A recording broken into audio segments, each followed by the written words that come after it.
রাজপথে ফ্যাসিস্ট হাসিনার বিরুদ্ধে সংগ্রাম করেছি, মার খেয়েছি। তাৎক্ষণিক সমাবেশ এটাই প্রমাণ করেছে দলের স্বার্থে, দেশের স্বার্থে আমরা অস্ত্র জমা দিল, ট্রেন্ডিং জমা দেই না।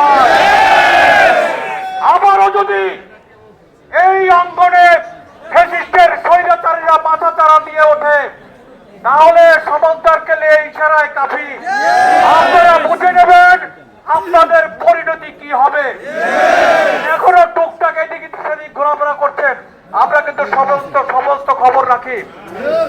সরকার যদি আবারও যদি আইনানুগ পরিকল্পিত ভাবে অস্থিতিশীল করার চেষ্টা করেন, গড়ায় গন্ডায় প্রতীকী অস্থিতিশীলতার হিসাব নেওয়া হবে। বন্ধুরা, রাজপথে ফ্যাসিস্ট হাসিনার বিরুদ্ধে সংগ্রাম করেছি। আমরা এই ফ্যাসিস্ট হাসিনার পুলিশ বাহিনী দ্বারা নির্যাতিত হয়েছি। গত 4 বছর এই যে জায়গাটা, এই জায়গায় আমরা আন্দোলন করেছি, সংগ্রাম করেছি, মার খেয়েছি। আমাদের ট্রেনিং এর অভিজ্ঞতায় আমরা সমৃদ্ধ। আমরা রাজপথে আগেও ছিলাম, এখনো থাকবো।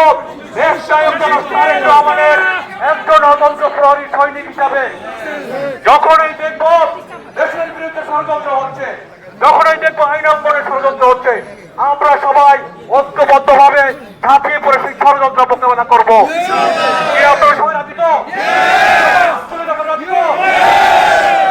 দেশনায়ক জনাব তারেক রহমান জিন্দাবাদ।